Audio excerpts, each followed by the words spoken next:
Welcome to the Cougar Tailgate, where BYU fandom lives. Here's your hosts, Jason Shepherd and Lauren McClain. Cougar fans, it feels good to be back with you. And after a very, very long off season, the Cougar Tailgate is back. I'm Lauren McClain. What's up, everybody? Jason Shepherd with you as well. And for those tuning in for the very first time, I guess first and foremost, thanks for tuning in. Or let's just say maybe you forgot what the show is all about after the, oh my goodness, very long, lengthy hiatus without sports. It was really a miserable time. I think we can all agree with that. It was. This is the show that dives into the BYU fan experience. We share the traditions, the culture of the college towns and teams where BYU plays each week. And the fan experience this year is going to be what I would call a hair different than normal. It's already been a very unique year, and since most places aren't even letting fans into the stadium, throughout the season, we'll be looking at the new ways fans are interacting with the game across the sports world. And today, we are really excited to talk to somebody that Lauren and I know really well, and that's Carolyn Billings. And Carolyn is the director of sports medicine here at BYU. Now, besides being awesome, which she certainly is that, we wanted to talk with her because she can shed some light on what the environment is for athletes these days from a medical and then a training standpoint, but also what it takes, especially now, to get these athletes ready to play their respective sports. We'll also take the temperature, and I don't mean that literally. Yeah. No, we're not gonna invade anybody's personal space to take a temperature. You've had enough of that lately. Yes, I'm sure. Look, everybody's probably tired of getting their temperature taken. We're going to take the temperature of BYU fans and quite honestly, our expectations for the rest of the year as well. I can't wait for Carolyn. She's incredible. But before we talk about the season as a whole, lest we forget, there has been a game played already, and it was a sweet one. Wilson under center. The snap, the turn handoff to Algier. A hole to the left. Tyler near side, 25-20. The 15, the 10, the 5, the dive, the touchdown! Tyler Algier from 34 yards out, and the Cougars open up on top. That was Tyler Algier's first of 2 touchdowns and the first 6 out of 55 points the Cougs would pour on the Navy shipmen during the Monday Night Labor Day special on ESPN. I don't know about you, Lauren, but first of all, it took us forever to get to that game. So you had this long, extended break wondering when BYU was going to play. You finally get the one game. And now it seems like forever since BYU played in that game. Obviously, we'll get into this throughout. BYU was supposed to play this weekend against Army. It didn't happen. But they had a bye after the win. So it just feels like it was so long ago. The good news is if you're going to have to sit after a game, a 55-3 dominating performance isn't bad to have to sit on for a couple weeks. That's exactly what I was thinking. It does feel like you're like, what, did that happen last year? That Navy game, I can't remember. But it really is the perfect game to be able to relive over and over again because, honestly, BYU dominated on both sides of the ball, offense and defense. It was phenomenal because think about historically most people's starting, the start of the season, their first game, unless, you have like Alabama playing some of these cupcake teams, which happens. But usually there's a lot of kinks that need to be worked out in that first game. And historically, that's how BYU has been. They don't score very much in the season opener. In fact, they haven't scored that much since 2001. And so BYU to come out just crisp and clean and ready to go is phenomenal for all BYU fans. Well, and I think that not only do you have the end result, which is the 55-3, I think the thing that just impressed me the most, and I even talked about this on the postgame show after the game, was just how dominating every aspect of BYU's team looked. It was offense. It was defense. Defensively, when you're going up against an option team like that, it's so different from anything else that you face that it causes issues because you're just not used to going up against that type of scheme. But it didn't appear very many times, if any, that BYU's defense was ever out of position for anything. I was just extremely impressed with how this team looked. Now, on the other side of things for Navy, I think when people heard that maybe they didn't have the prep time or the type of preparation that they would have wanted because of COVID to prepare for the game, I don't know if people actually realized that there was not a Navy practice where anybody was tackled. And that showed up big time. Which is interesting. Isn't that interesting? It's because crazy. I feel really bad. I felt bad for Ken Niumatalolo because I don't think that's what he was expecting. He's trying to protect his players and his team. And I respect that. I really do. But if you're going to play football, you got to play football. That's kind of my mentality. I'm like, if you decided this is what I'm going to do, we're going to play football. In practice, you got to tackle, you got to play, and you got to get your guys ready. And I'm not judging Kenny Omatololo because, like I said, he's in a weird, strange position. All coaches are.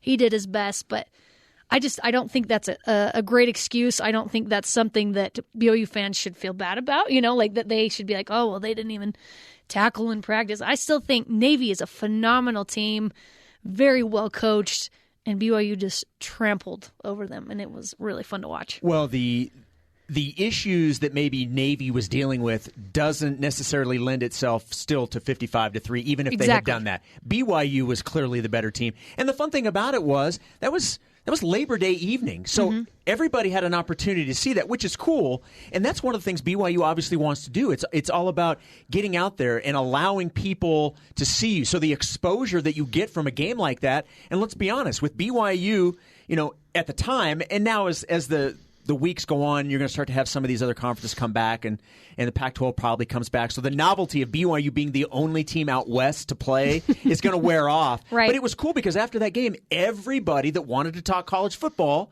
was talking about BYU, and that was a pretty cool thing. And I'm pretty sure fans only watch, besides BYU fans, were only watching until halftime. I think the second half ratings of that game were probably plummeted. Well, and I think that lends to the fact that they brought on Bill Belichick, obviously Super Bowl champion head coach of the Patriots. So his dad was a coach at the Naval Academy. So he grew up around the Naval Academy. So he has a very long history, and he loves the Naval Academy and that type of thing. So they had him on the broadcast. First of all, BYU scored 2 touchdowns while they were talking with Bill Belichick. And the announcers weren't even paying a bit of attention to what was happening on the field. And I understand why. At that point, the game was over. Yeah. But it was still funny that Bill Belichick is kind of rambling on these stories, this history about Navy, and BYU's just methodically going down, touchdown, touchdown. Twitter was blowing up while Bill Belichick was rambling, and it was really fun to watch what everyone was saying. Felt bad for the guy, but really you don't, because he's a multimillionaire. He can do whatever he wants. And has Super Bowl rings for every finger on the hand. He doesn't care. Look, Bill Belichick can ramble on about whatever he wants. I was just happy that BYU had the lead. And, at that point, the stress was off. The sports stress was off. Yep. You weren't worried, can BYU hang? They were going to win the game, which was nice. Exactly. Which made it easier to be able to have fun with the fact that Bill Belichick was just rambling on and nobody from the broadcast was paying attention to the game. We mentioned this a little bit earlier, but we had hoped to play Army, but obviously after a small number of players tested positive for COVID-19, the game was postponed. And hopefully the game against the Black Knights gets rescheduled before the end of the season. I know there are a couple of weeks where both teams have available dates. We'll see what happens with that moving forward. But speaking of expectations, in today's Rock Talk, Cougar fans are asked about their expectations for this season and what their favorite thing about the football season is.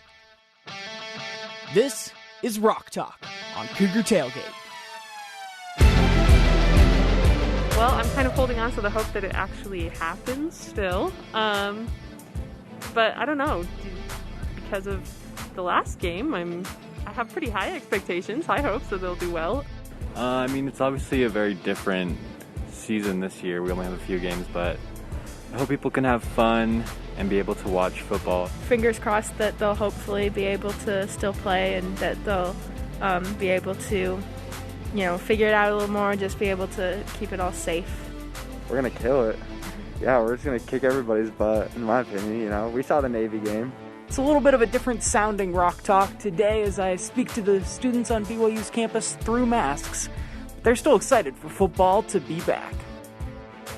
I just kind of like I love watching football, so I just kind of like just looking at just looking at the game from someone who used to play it and stuff, just watching the game and seeing all the analytics and all the schemes and everything that plays out and stuff.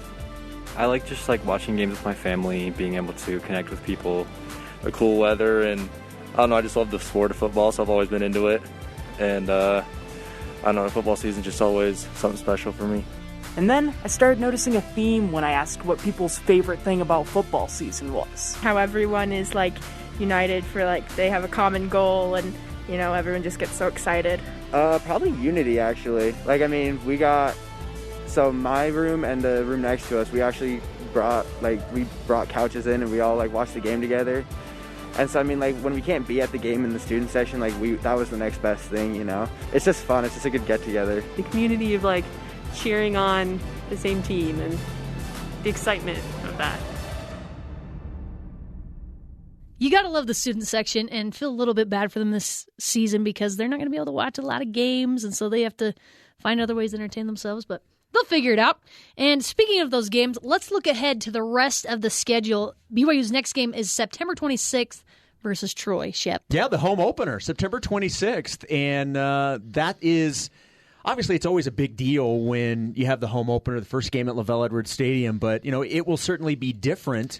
With 6,000 fans. Wah, wah, yeah, a limited number. But the good news is that number can increase up to 24,000 is the hope as the season goes on, as long as everybody's doing what they're supposed to do in terms of wearing your mask and social distancing. The structure is there to expand that significantly as the season progresses. Follow the rules, peeps. That's right. And then on Friday, October 2nd, BYU plays Louisiana Tech, which is we call the Karl Malone game.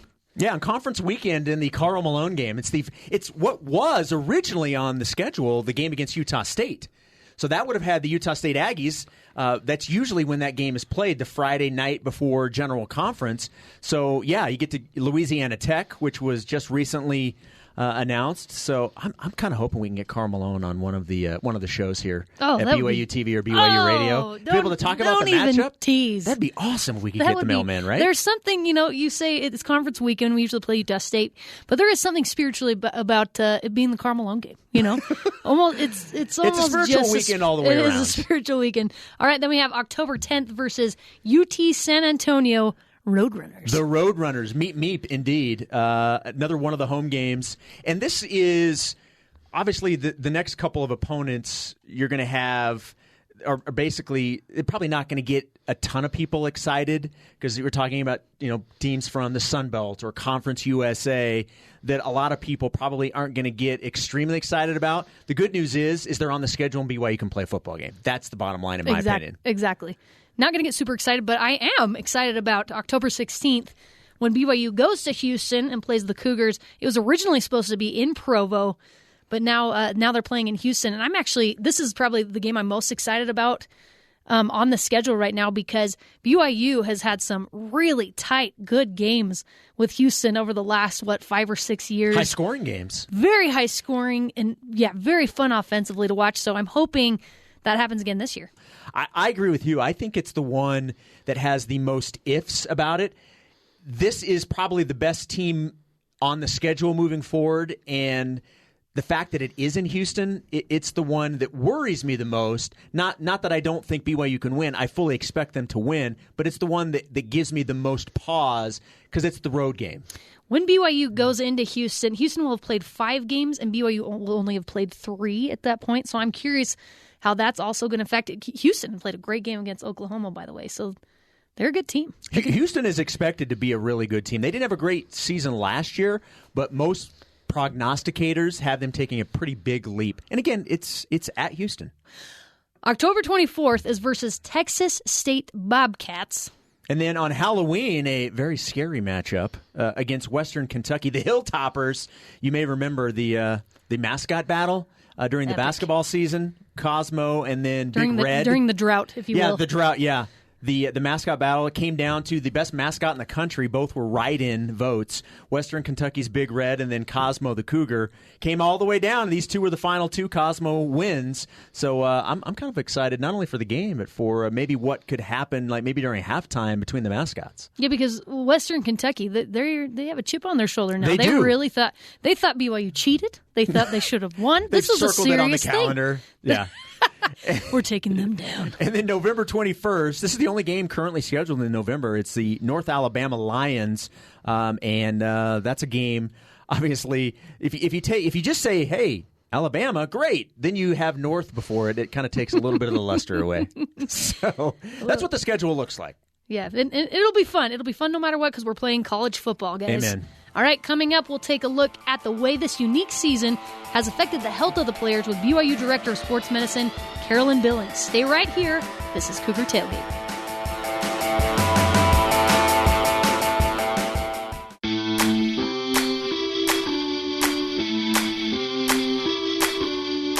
Welcome back into Cougar Tailgate. My name is Jason Shepherd. And I'm Lauren McClain. As we mentioned in the last segment, BYU football was supposed to play Army, but the game has been postponed due to a few members of the football team testing positive for COVID. Player safety is at the forefront of the conversation.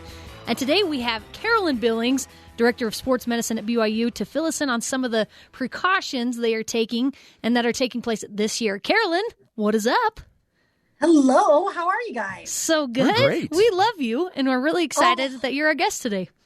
Oh, well, I'm honored. This is so cool. What does it mean to you, Carolyn, that you are the very first guest of this show? It means to me that the show can only improve from here on out. that is not week, true. People need to tune in because it's only going to get better. Well, you're very kind. And when we said that we wanted to have a very special guest for our first guest, you were the name that popped up. And so we are so happy to have you on the show. So we've got a lot of stuff to get to. And obviously, we want to talk about the situation from a medical standpoint. But I think as the Director of Sports Medicine, some people may say, well, what does that mean? In any other year other than 2020, what does the Director of Sports Medicine usually do? That's a great question. I mean, my job overall is I have to oversee all the health care for all the athletes. So I've got to juggle a lot of things. I've got to manage all our doctors, our chiropractors, our massage therapists. That's going to include the psychologist, our nutritionist, and as well as then juggling the care of the athletes and what we've got to do for them. And it's a little bit of a balance of you got to kind of mediate between parents and physicians and coaches and athletes and administration. So it's a little bit of crazy every day. So really, you don't do much, is what you're telling us. Yeah. A lot of free time, right? Yeah, you have tons of free time, it sounds like. So the past 6 months have only added to your workload. What has that been like for you? Okay, I have to be honest, though. When March hit and we closed down and everything, I was like, oh my gosh, this is great. I didn't have any athletes on campus. I got caught up on so many projects that needed to be done, which was probably a good thing because when reality hit about the middle of April, it's just been, well, I got to say, I think for everybody, it's kind of like one big blur of a day. I never even know what month it is or let alone what day it is. But it's been a lot of research, a lot of just trying to figure things out. I have to remind people a lot that we've really only known about this virus for 9 months, right? And so it's just a lot of just constantly figuring things out, and things are changing every single day. We're talking with Carolyn Billings, the Director of Sports Medicine at BYU. I'm curious how much contact you have with, say, the Utah Department of Health and other organizations within the state. I mean, I've got to assume you kind of work hand in hand. What is that relationship like from BYU's perspective? I think it's really good. We're very blessed. So our administration has developed some great relationships with the Department of Health in the county as well as at the state level. And then our relationship with IHC has been a huge asset. I mean, they have really helped me. And so they've given me great access to their top epidemiologists there that have helped answer a lot of questions and helped me navigate this. Because it's very unique. You know, they've actually really enjoyed it too, because they're learning about our culture in sports, which is very different than how you would handle the general public, right? Mm-hmm. And so it's kind of like we're both just trying to figure these things out, but they'll make like general statements, and then I've got to say, okay, but in our circumstances, we're going to have a team that's playing, or we're going to eat together, or we're going to be in the locker room together. Like, how do I put all these policies into place for that? And you're like, and there's going to be people tackling each other. In practice. Right? Yeah. Unless you're Navy. That's always my favorite question because the coaches are always like, so it's okay for us to tackle each other, but you don't want us sitting next to each other at lunch. Yeah. Yeah. Like, exactly. Mm-hmm. It is such an interesting time. And obviously there have been some athletes that have tested positive for COVID and just most recently some football players. So walk us through what happens when an athlete this year tests positive or has close contact with someone who's tested positive for COVID-19. Yeah, so we deal with a couple different scenarios. So for one, you could become symptomatic, right? And then we're going to test you. And then if you have COVID, then we're going to isolate you in your room or as best we can at your house or wherever you're living so that you don't have any exposure with anyone else. And that's been a huge challenge for our athletes when they're living in apartments with 4 or 6 people, right? And they have a roommate. It's really hard to isolate. Then you have to do what we call contact tracing. We've got to go back from the day that we know they started shedding the virus. And by that, we use the word shedding all the time. That just means when you have enough virus that you could spread it to other people. And so then we have different terms. We have a high risk, a low risk, and a moderate risk exposure.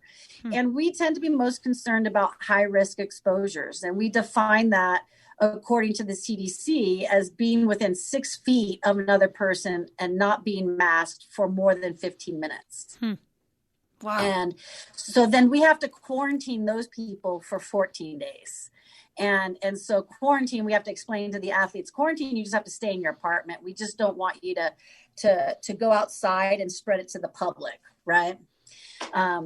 Typically, we'll have our athletes, we've had people who've had to quarantine and they're living in the same apartment. And then we're like, yeah, you guys can hang out together because you all have the same exposure. So you guys can hang out and watch Netflix all you want. We just don't want you to go outside and spread the disease. In terms of the COVID-19 protocols, is it fairly universal regardless of the sport, or does each sport have varying differences because maybe some are more contact than the other, or is it pretty much all the same regardless of what sport you play? If you get it, the protocols are the same.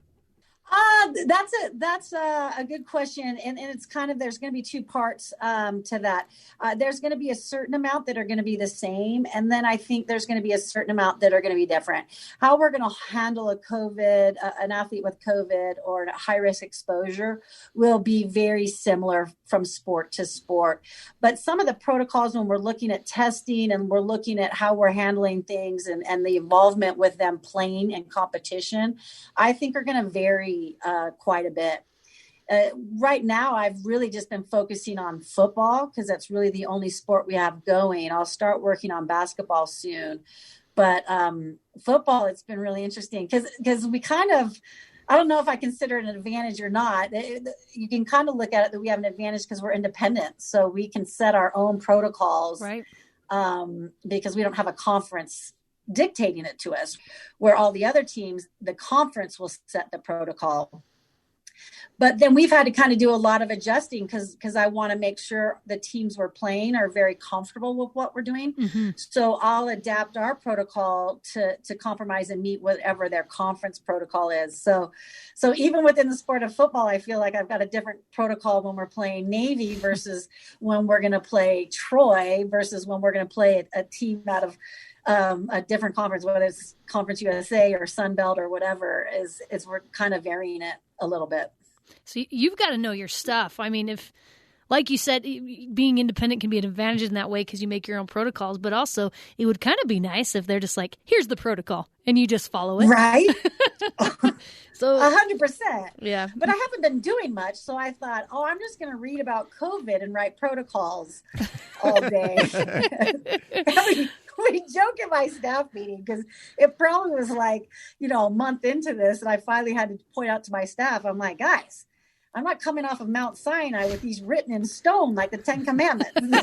This is the most fluid protocol we're ever going to have, and every day it changes. Oh my gosh! I'm like, you got to go with this, and so that's been kind of the chaos. And I can't blame my staff. I've been very grateful for how they've worked, because they have to patiently call and ask me a lot of questions, because it literally changes. At least through July and August, it was like changing every single day. But it's not perfect, because there was no plan. I joke all the time, and I'm like, I must have really slept in during that lecture on how to take care of a pandemic in Sports Medicine 101. Right? So it's like, I think a lot of people are wondering where they missed that one too. Yeah. Yes. Right? Like, I just didn't see how we handled football through the Spanish flu or anything like that. But so I've had to do a lot of reading, and part of the difficulty of that is like, there's so much out there that's fake, right? Like, yeah. So, and part of that's by nature, but I'll listen to what the news is saying. Everyone will send me reports and everything, but I want to go to the direct source. And again, that's where my physicians have been phenomenal in helping me do it. And IHC has been a fabulous resource to help us navigate all of this. You've been at BYU for a number of years. I don't want to make you feel old or anything, but I'm sure you have some totally fine. Really fantastic stories. What's one of your favorite stories that you have from the job over the years? Oh, God, I don't know. If you ask my athletes, they're going to tell you more stories about me and the crazy things I do.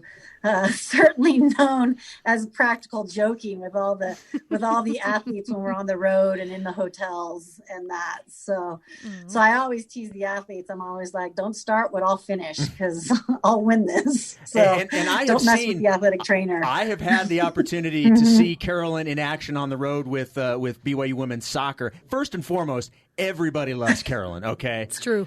Everybody loves Carolyn, but you're right. You have a lot of fun with the athletes, and that comes across. I do. I love them. They keep me young and that, and I love to have fun with them. I tease them, because I'm like, I'm not even nice to them, and they keep coming back to me. And I think about stories. I think so much, like, I love the fan experience, like even last spring when we had the win against Gonzaga in the Marriott Center, and this is what will date me, is I can think back to it was my second football game ever was BYU's upset over #1 Miami with Ty Detmer. And those are just awesome experiences. I can think of several of the Utah games when you get the fans that are storming the field, and that I know BYU doesn't like it, but it's such an exciting thing to be a part of, to just be a part of that energy, and that celebration is terrific. Carolyn, we want to say thank you so much for doing this. Lauren, and like I said, we were not kidding. When we talked about our first guest, we wanted to have somebody that we both loved and that we knew we could have a fun conversation. And I know maybe sometimes the topic is not necessarily fun, but being able to talk to you certainly was. We thank you so much for joining us today. Thanks, Carolyn. Oh, you bet. Thank you so much. All right, Lauren, show #1 in the books. Not bad, huh? Not bad at all, Shep. It's been a pleasure, as always. And it's great to see you. We haven't seen each other in a while. I know. We haven't seen each other, listened to each other, anything that we're doing right now. And it's amazing. All right, my friends, it only goes up from here. We can't wait to do this again next week with a game on the horizon as BYU prepares to take on the Troy Trojans. Bring it on. Thanks for listening. We are a production of BYU Radio. Check out the podcast on BYURadio.org or wherever you get your podcasts. This is Cougar Tailgate.